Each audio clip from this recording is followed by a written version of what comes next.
The first time Harper Quinn threw a duffel bag at my chest, she said, "Pack for 3 days, and don't you dare bring your guitar." I caught the bag on reflex. My heart still stuck somewhere back in the moment 30 seconds earlier when the sheriff's department had knocked on both our doors at the same time and told us the fire had jumped the ridge.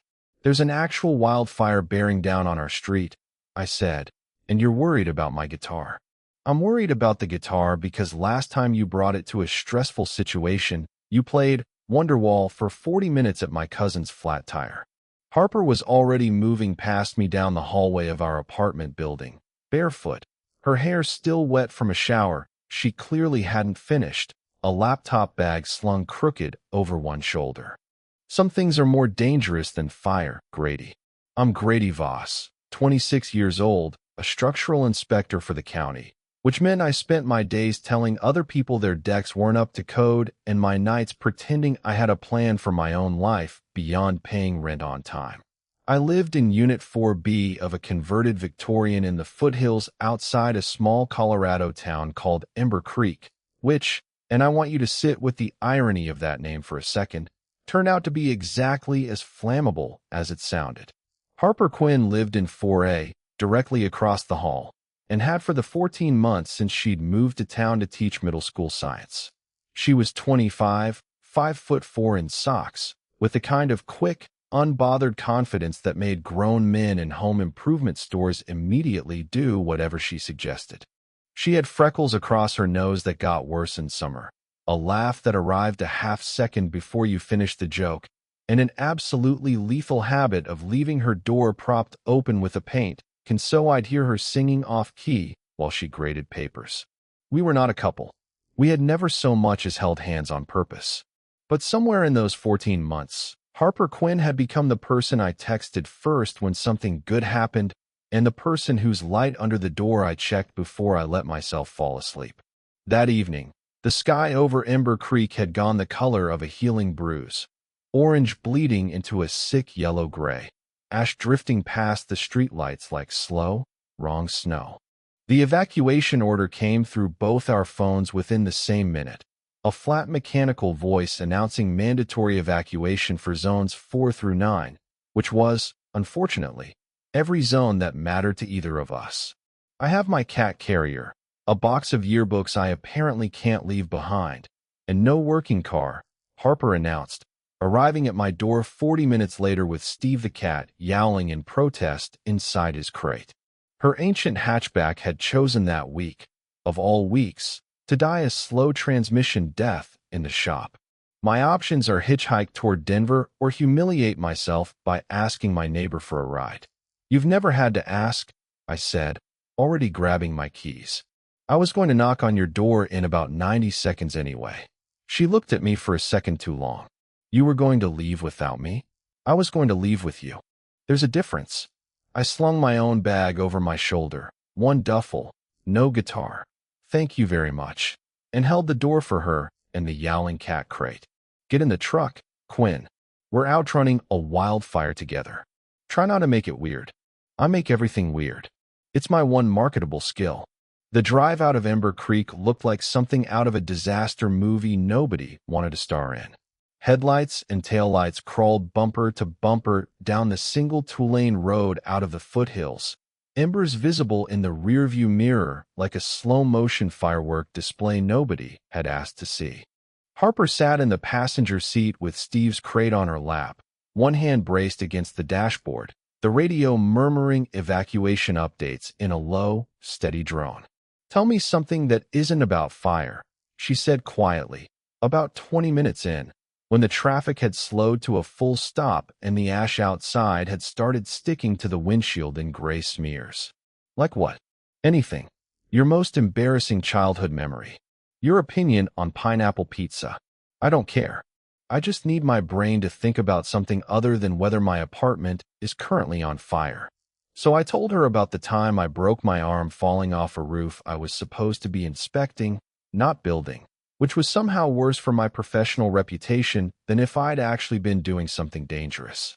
She laughed, the real kind, the kind that made Steve yowl louder in protest at being jostled, and for a few minutes the truck cab felt less like an escape route and more like just us, the way it always did. By the time we reached the emergency shelter set up in the high school gym 40 minutes outside town, it was nearly midnight and the place was a chaos of cots, confused dogs, and volunteers handing out granola bars like they were rationing gold.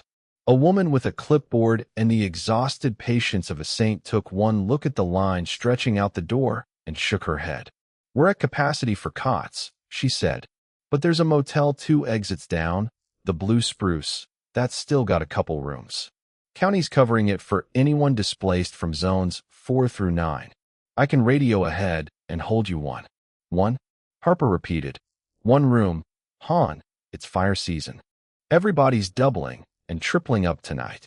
The woman was already writing our names down, already moving on to the family behind us with 2 kids and a very unhappy iguana. "Congratulations, you're roommates for the evening. There's a cot they can throw in if you ask nice." Harper looked at me. I looked at Harper. Steve the cat looked at both of us like we were the source of all his current suffering. "Well," Harper said, gathering the cat crate back into her arms, "this is inconvenient." I laughed once, mostly because my body needed somewhere to put the exhaustion. Inconvenient. That's the word you're going with. Our town might be on fire, and you're calling a shared motel room inconvenient. What word would you prefer? I don't know. Biblical. Or possibly the setup to a very specific kind of joke my sister would find hilarious. Your sister sounds like a menace. She'd like you. We drove the 2 exits to the Blue Spruce Motor Inn, a squat, cheerful-looking building with a flickering neon sign advertising vacancy in a shade of pink that had clearly seen better decades. The clerk behind the desk, a tired-looking older man named Hal according to his name tag, didn't even blink when we asked about the room. "Only one left," Hal said, sliding a key card across the counter. "Whole town's evacuating into my parking lot tonight. You're lucky. Actually, some folks are sleeping in their cars." He paused, glanced between us with the mild curiosity of a man who had seen every possible configuration of desperate people that night. "Y'all a couple?" "No," we said at the exact same time, with the exact same too-fast urgency, which made Hal's eyebrows climb about an inch. "Right," he said, in the tone of a man who did not believe us even slightly and did not care enough to argue about it. "Room 114. Ice machine's broken. Continental breakfast starts at 7, assuming the power holds." Room 114 smelled like carpet cleaner and old cigarette smoke that no amount of Febreze had ever fully defeated. There was a television bolted to the dresser, a window unit air conditioner rattling gamely against the smoky heat outside, a small round table with 2 mismatched chairs, and 1 bed. 1 queen bed, sitting square in the middle of the room like it had personally arranged itself to make my night difficult. "Huh," Harper said, setting Steve's crate down carefully by the window. "That's inconvenient. You already used that word. It's earned a repeat performance." I set our bags down slowly, doing the math on the room, on the 1 narrow strip of carpet, on the fact that the only other flat surface capable of holding a human body was a chair that would put my 6'2" frame into a pretzel by sunrise. "I can take the floor."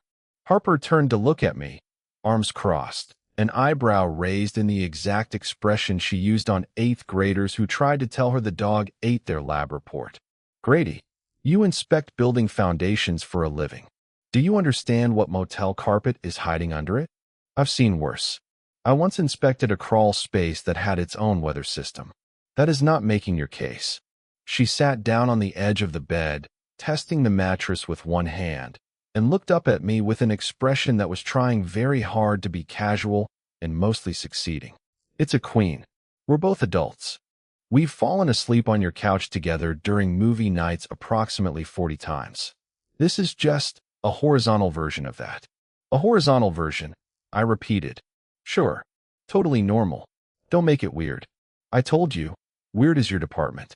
But my pulse had picked up a rhythm that had nothing to do with the wildfire 40 minutes behind us, and I was fairly sure Harper could see it.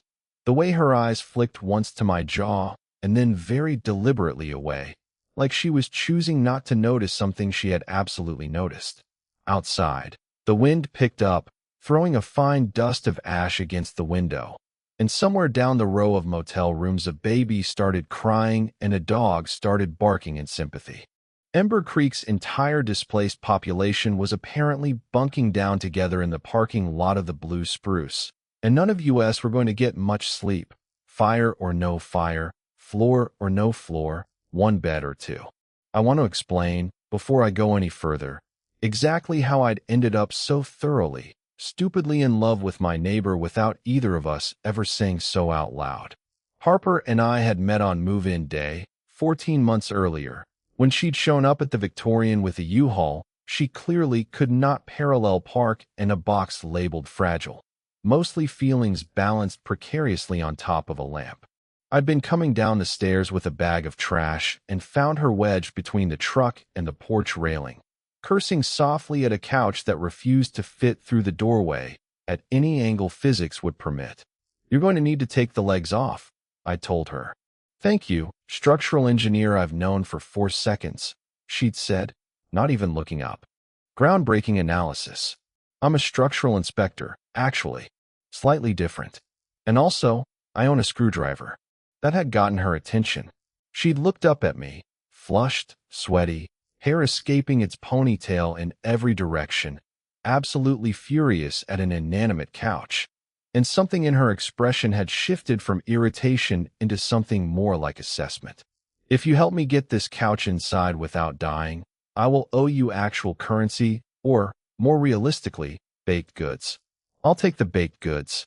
20 minutes and one very undignified struggle with couch legs later, we'd gotten the thing through the door, and Harper had produced, unprompted, a plate of lemon bars from a Tupperware she apparently traveled with at all times for emergencies exactly like this. That had been it. That had been the whole beginning. No lightning strike, no dramatic music. Just a woman fighting a couch and a plate of lemon bars and a friendship that had, over the following 14 months, become the load-bearing wall of my entire life without either of us ever officially building it on purpose. We'd developed rituals without meaning to. Sunday mornings, she'd knock on my door with too much coffee, and we'd sit on the porch steps arguing about whatever news story had ruined her week. Wednesday nights, I'd hear her grading papers through the propped open door and eventually wander over with takeout, because she forgot to eat when she was stressed, and someone had to remind her. When her car radiator blew in February, I'd driven her to school for 3 weeks straight, and she'd started leaving a coffee in my cup holder every single morning like a tiny, recurring apology she didn't need to make. Our friends, the handful of people who'd met us both, had stopped believing we were just neighbors somewhere around month 6. My buddy Desmond had asked me point blank at a barbecue why I hadn't just asked her out already, and I'd given him the same answer I always gave, the one I'd rehearsed so many times it had started to sound true even to me. It wasn't like that. We were close. That was all. Some things didn't need a label to matter. The truth, which I had successfully avoided saying out loud to anyone, including myself, for the better part of a year, was that I was terrified. Not of Harper. Of losing her. My last relationship had ended in a way that still made my chest tight if I thought about it too directly. 2 years with a woman named Priya who had, in her exit interview of a breakup speech, told me I was steady to the point of being furniture. Reliable, load-bearing, and about as exciting as a support beam. I had spent the 18 months since then trying to prove that assessment wrong to absolutely no one. And somewhere in the process, I'd built an entire emotional architecture around not wanting anything too badly, because wanting things too badly was, apparently, how you ended up abandoned in your own apartment with nothing but the furniture comparison ringing in your ears. Harper had never called me furniture. Harper called me a menace to grocery store efficiency because I read every ingredient label like it was a legal document. Harper called me emotionally constipated exactly twice, both times affectionately, both times correctly. So there we were, in room 114 of the Blue Spruce Motor Inn, one queen bed between us, a wildfire behind us, and roughly 14 months of unspoken feelings sitting in the room like a third, extremely obvious guest. "Okay," Harper said, standing up from the bed and clapping her hands together like she was about to reorganize a classroom. Ground rules. We're both adults. We share a pillow situation like civilized people. No hogging blankets. No commentary about snoring. I don't snore. You absolutely snore. I've heard you through the wall during your Sunday afternoon naps. It sounds like a broken generator having an emotional crisis. That's slander. That's acoustics. She was already digging through her duffel bag for pajamas, tossing a folded t-shirt and shorts onto the bed with the brisk efficiency of someone determined not to think too hard about the sleeping arrangement. I'm taking the bathroom first. Try not to set anything on fire in my absence. We've had enough of that for one night. While she showered, I sat at the small round table and checked my phone for updates on the fire, my stomach tightening at every new alert. The blaze had grown to nearly 4,000 acres, containment at 0%, evacuation orders extended to 2 more zones. Somewhere back in Ember Creek, my apartment and everything in it, and Harper's apartment, and Steve's favorite sunny windowsill, and the whole small, ordinary life we'd built 2 doors apart from each other, was sitting under a sky full of embers, waiting to find out if it would still exist by morning. I don't scare easily. Structural inspection teaches you to be calm around collapse. You learn to read the warning signs, to trust the math, to know the difference between a building that's settling and a building that's failing. But sitting in that motel room, phone glowing with red-bordered alerts, I felt something close to real fear for the first time in longer than I wanted to admit. And it wasn't about the apartment. It was about the woman currently singing off-key in my motel bathroom to a song I was fairly sure she didn't actually know all the words to. If Ember Creek burned tonight, we'd both lose our homes. That was survivable. People rebuilt. What I wasn't sure I'd survive was the version of tonight where I sat 2 feet away from Harper Quinn in a single motel bed and never told her the truth, because the fire had reminded me, in the ugliest possible way, that nothing about any of this was guaranteed. The bathroom door opened. Harper emerged in an oversized t-shirt that read World's Okayest Teacher and flannel shorts, hair damp and pulled into a loose knot, face scrubbed clean of the little makeup she'd had on. She looked, if I'm being honest, more beautiful in that ridiculous shirt than she had in any version of herself I'd ever seen, and I hated how much that thought scared me. "Your turn," she said, gesturing at the bathroom. Fair warning, I used most of the hot water processing my emotional trauma. Efficient trauma processing. I respect the multitasking. I showered fast, mostly because standing under hot water gave my brain too much room to spiral, and came out to find Harper already curled up on the far side of the bed, phone screen lighting up her face, Steve the cat having somehow escaped his crate and installed himself directly on her stomach like he'd lived there his whole life. "He's staging a coup," I said, nodding at the cat. "He does this. He waits until I'm vulnerable, and then he claims territory." Harper scratched behind Steve's ears without looking up from her phone. "Fire's still at 0% containment. They're saying maybe 2 more days before anyone gets back into Zone 4. 2 days in the blue spruce." I glanced around the room. The humming window unit. The television bolted at an angle that suggested a prior guest had tried to steal it. The single bed waiting there like a dare. Living the dream. Could be worse. We could be sleeping in your truck. We could be sleeping in separate motels, technically. You could have asked to bunk with literally anyone else evacuated tonight. Harper finally looked up at that, something unreadable crossing her face before she covered it with the easy half-smile she used to deflect things she wasn't ready to say out loud. "Would you have preferred that?" "No." The word came out faster and more honest than I meant it to. "I just meant you had options." "I didn't want options, Grady. I wanted you to drive me out of a burning town." She said it lightly, like a joke, but her eyes held mine a beat too long for it to be only that. Steve, sensing the shift in emotional weather with the uncanny instinct cats have for ruining moments, chose that exact second to leap off the bed and knock the room's only lamp half off the nightstand. I lunged to catch it. Harper laughed, the sound breaking the tension like a window opening in a stuffy room. and by the time I'd wrestled the lamp back into place and turned around, she'd shifted to sit cross-legged against the headboard, patting the space beside her. "Come on. You can't sleep standing up like a horse. Get in." I got in.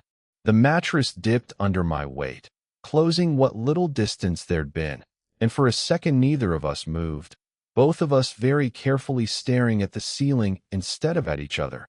The way you do when you're trying to prove to yourself you're not thinking about the thing you're absolutely thinking about. "This is fine," Harper said finally, to the ceiling. "Extremely fine. We've shared a couch. This is basically the same thing, just flatter, and with significantly fewer throw pillows as a buffer zone." She turned her head on the pillow to look at me, and in the dim orange light bleeding through the curtains from the parking lot floods outside, her face looked softer than I'd ever let myself really look at it, freckles and all, eyes tired but bright. "Are you scared?" she asked. "About the apartment?" "A little. Mostly I keep thinking about my grandmother's toolbox. Stupid thing to fixate on. It's not stupid. It's the thing that means home." She was quiet for a second. "I keep thinking about Steve's stupid cat tree that I paid too much money for and the box of yearbooks I apparently would die for, evidently, since I grabbed them over actual important documents." "You grabbed the important documents too." "I watched you. I grabbed them accidentally while grabbing the yearbooks. Don't ruin the narrative where I'm a sentimental disaster." I laughed, and something in my chest loosened, just slightly. The fear of the fire and the fear of this. Of her. Of the 2 feet of mattress between us that felt like it was shrinking by the second, tangling together into something that didn't feel entirely bad anymore. "Can I tell you something?" Harper said, quieter now. My pulse ticked up. "Yeah. When the sheriff knocked on the door tonight, before I even packed anything, before I grabbed Steve or the yearbooks or anything, the very first thing I thought was, I have to make sure Grady's okay." She was looking at the ceiling again, like it was easier to say to a stucco popcorn texture than to my face. That felt like a weird thing to think first. About my neighbor. The room went very quiet. Even the window unit seemed to hold its rattling breath. "I thought the same thing about you," I said, before I even thought about my own place. "I was already halfway to your door." Harper turned her head again. This time she didn't look away. "That's a very specific kind of neighborly concern, Grady Voss. I'm a very specific kind of neighbor." "You really are." Her voice had dropped, gone soft in a way I'd never heard it go. All the usual armor of jokes and quick comebacks stripped away for just a second. "I don't know how to say the next part without it being weird." "Say it weird. I promise I won't hold it against you." "You've set a very low bar for weird tonight already."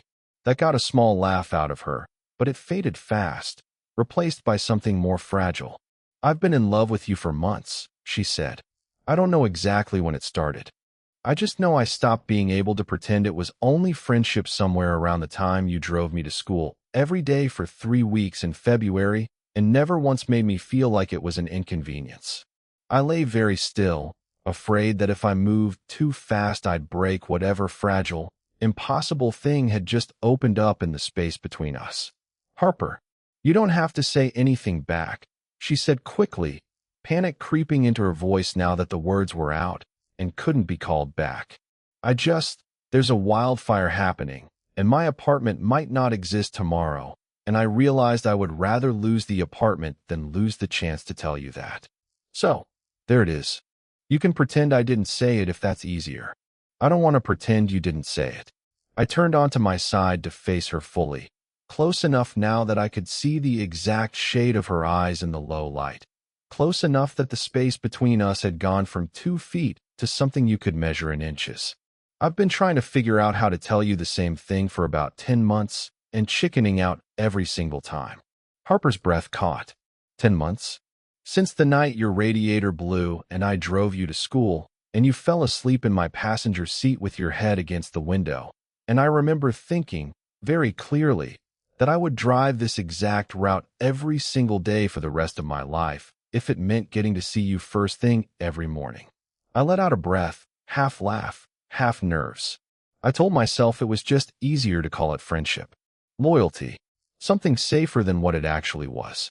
What was it actually? You already said it. I'm just catching up to the words.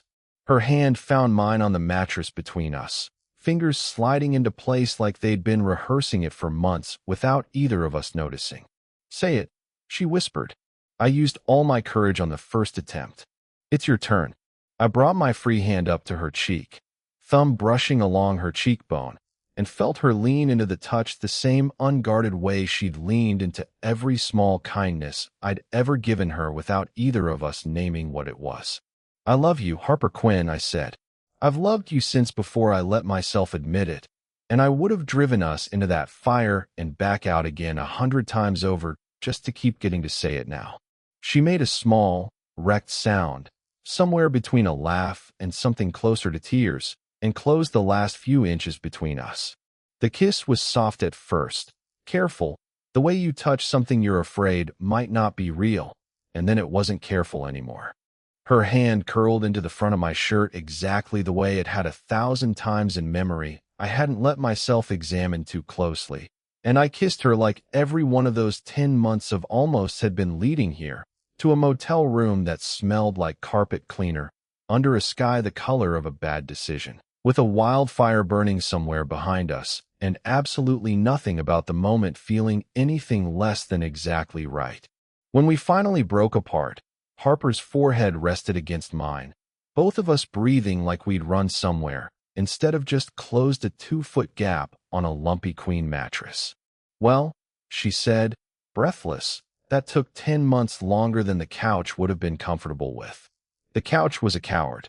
This bed had more integrity. Don't compliment the motel bed, Grady.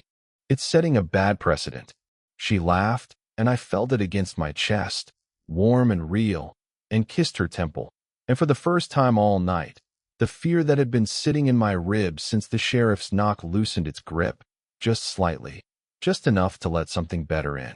We didn't do anything reckless that night, didn't rush, didn't let the adrenaline of evacuation and confession turn into something we'd have to untangle later.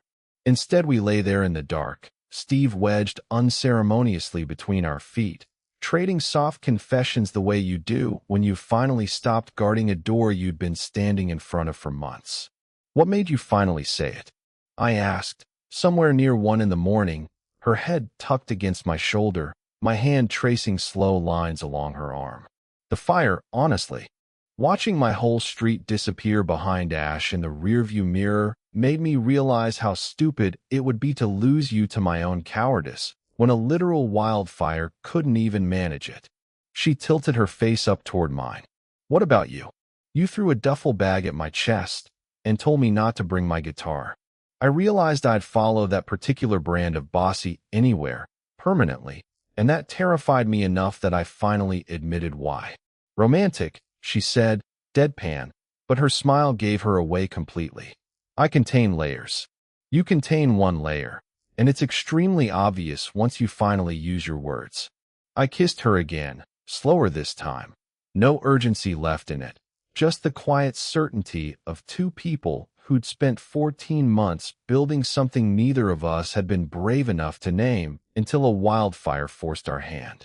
Outside, the wind kept throwing ash against the window, and somewhere down the row another baby cried and another dog barked, and none of it mattered nearly as much as the fact that Harper Quinn had fallen asleep with her hand fisted loosely in my shirt like she never intended to let go.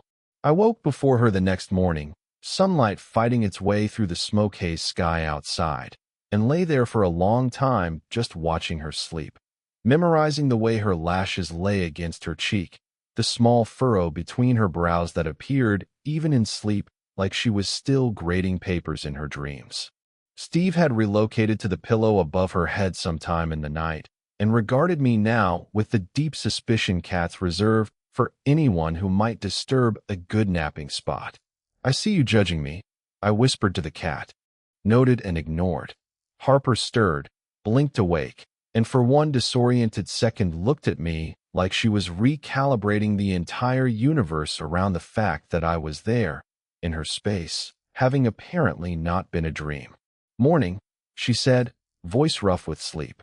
Morning. I brushed a strand of hair back from her face. How do you feel about last night? now that it's daylight and slightly less dramatic than a wildfire evacuation. She considered this with the exaggerated seriousness she brought to grading a genuinely bad lab report. I feel like I should have thrown a bag at your chest and yelled at you about guitars months ago. Efficiency-wise, we really wasted a lot of time. We had 14 months of build-up. That's not wasted. That's foundation. Very structural inspector of you to frame it that way. I contain professional relevance. She laughed and pulled me down for a kiss that tasted like sleep and toothpaste, and every good morning I hadn't let myself imagine having with her until last night made it real, and Steve, offended at being ignored, headbutt both of us in protest until we broke apart laughing. The next 2 days at the Blue Spruce Motor Inn were, against every reasonable expectation, some of the best of my life. We ate stale continental breakfast pastries at a plastic table crowded with other evacuated families. We walked Steve on a leash through the parking lot like the world's least dignified dog, and Harper narrated his internal monologue in a voice that made a nearby toddler laugh so hard he fell over. We checked fire updates obsessively, holding hands through every increasingly hopeful percentage of containment, and in between the waiting and the worrying, we kept finding each other, in doorways, across the small round table, tangled together on that one lumpy queen bed that had somehow, in the space of one terrifying night, become the site of the most important conversation of my life. On the second evening, containment had climbed to 60%, and the mood in the motel parking lot had shifted from grim endurance to something like cautious hope. Harper sat on the hood of my truck, my jacket around her shoulders against the cooling evening air, watching the sky slowly clear of its orange haze for the first time in 3 days. "Can I ask you something?" she said. "Always. What happens when we go back? When it's not a wildfire making the decision feel urgent anymore, when it's just regular Tuesday life across the hall from each other?" I climbed up onto the hood beside her, the metal still warm from the day's heat, and took her hand. "Then we go back, and it's regular Tuesday life. Except now I get to walk across the hall and kiss you instead of just wanting to. That easy. That easy. I'm done being careful about this, Harper. I spent 10 months being careful, and all it got me was 10 months of not kissing you. I'd like to stop doing that now, if it's all the same to you." She smiled, slow and real, the kind of smile I intended to spend a significant portion of my future trying to earn on a regular basis. "It's all the same to me. Better than the same, actually. Good. Because I already told Hal at the front desk we're a couple." Harper's eyebrows shot up. "You did not." He asked again this morning when we came down for breakfast. I got tired of lying to a 65-year-old motel clerk about the worst-kept secret of my adult life. What did he say? He said, and I quote, "Finally, you two have been circling each other since Tuesday like a couple of nervous raccoons." Harper laughed so hard she nearly slid off the truck hood, and I caught her, one arm around her waist, and kissed her under a sky finally clearing of smoke, and thought, not for the first time that week, but for the first time without any fear attached to the thought, that I would drive through 100 wildfires if it meant ending up exactly here, exactly like this, exactly with her. The evacuation order lifted on the 4th day. Containment hit 90%, and the sheriff's department announced that zones 4 through 6 were cleared to return, with the fire having burned close to the ridge above town but, by some mercy of wind and exhausted firefighters, never quite reaching the residential streets below it. Ember Creek and the converted Victorian that housed apartments 4A and 4B had survived. We drove back into town together, Steve yowling his displeasure at being reloaded into his crate, the truck cab quiet with the particular relief of people who'd braced for loss and gotten to keep what mattered instead. The town looked scarred at its edges, blackened hillsides where green forest had stood 4 days earlier, the smell of smoke still hanging heavy in the air, but our street, our building, our 2 apartments across the hall from each other, stood exactly as we'd left them, ash-dusted but whole. Harper stood on the porch steps of the Victorian, looking up at the building with an expression somewhere between relief and disbelief. "It's still here. It's still here." I came to stand beside her, Close enough now that closeness didn't need an excuse anymore. You know what's also still here? What? 14 months of feelings I finally said out loud in a motel room that smelled like carpet cleaner. She turned to look at me, and the smile that broke across her face was the one I'd been half in love with since move-in day, the one that had gotten worse, better, the longer I'd known her, the one I now got to see up close, without pretending I wasn't staring. Best motel room of my entire life, she said. High praise for a place with a broken ice machine. I contain multitudes. She rose up on her toes and kissed me on the porch steps where we'd first met over a couch that wouldn't fit through the door, and I kissed her back with all the certainty I'd spent 10 cowardly months withholding. And somewhere behind us, Steve yowled from his crate in what I chose to interpret as approval. We didn't rush anything after that.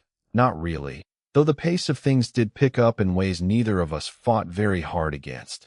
Within 2 weeks, her toothbrush had migrated to my bathroom temporarily, a temporary status that lasted exactly as long as it took me to notice and say nothing, because I liked it there. Within a month, we were doing the thing where you stop asking whose apartment you're sleeping in and just default to whichever one has better snacks that week, which was usually hers, because Harper Quinn's grocery list operated on a level of chaotic genius I'd never encountered before. My sister Renata met her 3 weeks after the fire, over a dinner I'd been dreading purely because Renata had strong opinions about literally everyone I'd ever dated, and even stronger opinions about the 18 months I'd spent single and emotionally unavailable. Her words, not mine. Harper disarmed her within about 4 minutes by asking to see baby photos of me, and then narrating each one in the voice of a nature documentary. And by the end of the night, Renata had pulled me aside in the kitchen and said, with the blunt authority only an older sister can wield, "Don't screw this one up, Grady. I like her more than I like you." Comforting. I contain multitudes, Harper called from the other room, apparently having excellent hearing for someone claiming to only be looking at photo albums. The midpoint challenge came, as these things sometimes do, not from any external threat, but from the quiet, insidious return of my own old fear. The one Priya had planted years earlier, the one that had never fully left, just gone dormant during the adrenaline rush of the fire and the confession and the easy joy of the first few weeks. It resurfaced on an ordinary Thursday in October, 6 weeks after the evacuation, when Harper mentioned offhandedly over dinner that her school district was offering a transfer opportunity, a science curriculum coordinator position, better pay, more responsibility, based 2 hours away in a bigger district near Denver. "I'm not saying I'm taking it," she said quickly, watching my face change in real time. "I just wanted to tell you it exists. Before it became a whole secret thing. When would you have to decide?" "End of the month." She reached across the table for my hand, but I'd already gone somewhere else in my head, somewhere old and familiar and unhelpful. The place where good things got taken away, where steady, reliable Grady got left behind for something bigger, better, more exciting than a load-bearing wall. "Grady, talk to me." "I'm fine," I said, in the exact tone Harper had once told me meant I was doing the thing where I got calm and distant instead of honest, the thing she'd called me out on more than once in the easy months since the fire. "You're doing the thing." "I'm not doing a thing. You're doing the furniture thing. Going quiet and steady and polite like you're bracing for something." Her eyes narrowed, not with anger, but with the sharp, protective concern she brought to everything she cared about. Talk to me instead of disappearing behind good manners. So I told her about Priya, about the furniture comment, about 18 months of proving nothing to no one, about the particular, ugly fear that had apparently survived the wildfire evacuation intact, even though I'd thought I'd burned it out of myself the same night I'd finally told her I loved her.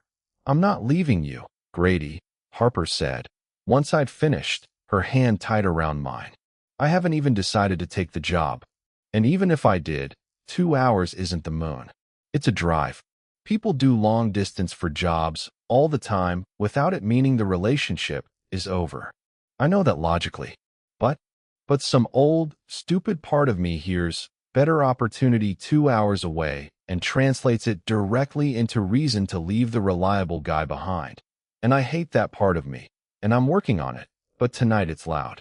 Harper got up from her chair and came around the table, kneeling in front of me the way I'd once knelt in front of her with a bandage in a different story entirely, and took both my hands in hers. "I need you to hear this clearly," she said. "You are not furniture to me.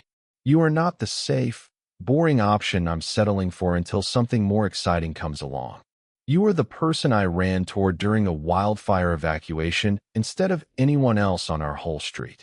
You are the person whose door I knock on before I even think to grab my own belongings during an emergency. That is not what furniture gets. That's what home gets." My throat tightened in a way that had nothing to do with smoke damage. "I don't want to hold you back from something good.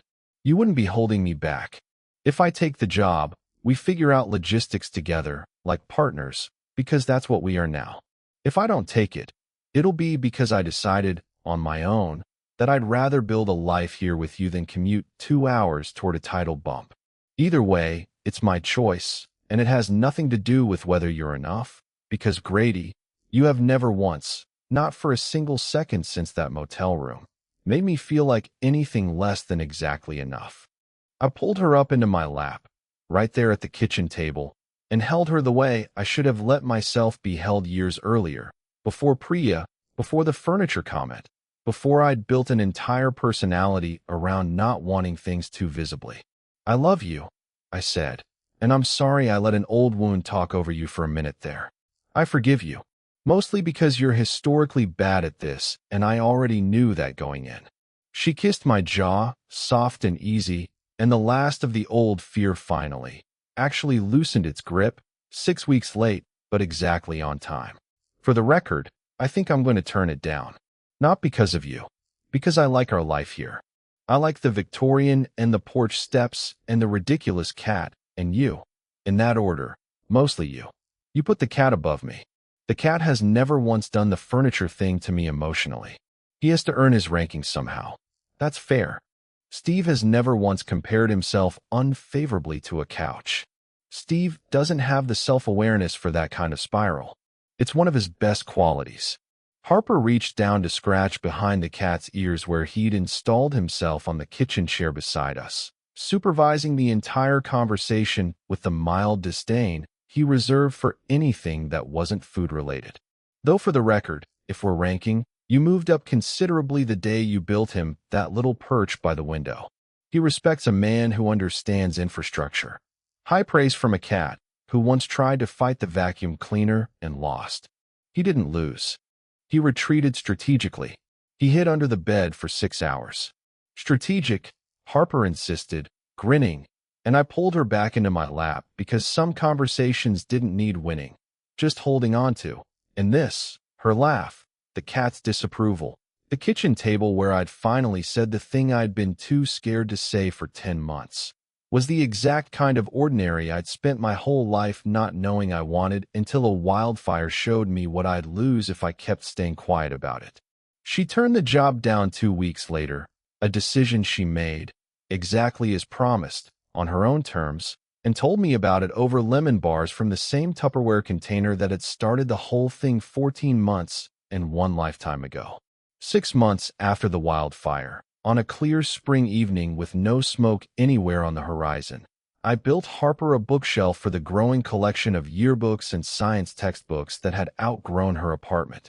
And when she came home to find it installed in the corner of what had, by then, quietly and without much discussion, become our shared apartment, because at some point 4A and 4B had stopped being 2 separate addresses and started being one life split across a hallway. She stood in the doorway with her hand over her mouth. "You built this?" I had incentive. Somebody kept complaining her yearbooks were living in a milk crate like refugees. They were refugees. I fled a fire with them. They deserve better. She crossed the room and wrapped her arms around my waist, looking up at me with an expression I'd come to recognize as the one right before she said something that would undo me completely. "You know what I think about sometimes? If that motel hadn't had exactly 1 room left, if hell had found us 2 separate ones instead. Don't. I've had that nightmare. I'm serious. We might have gone months more, circling each other, being cowards in separate rooms. We might have, I agreed, pulling her closer. But he didn't. There was one room, one bed, and apparently that was exactly enough pressure to make two very stubborn people finally say the truth out loud.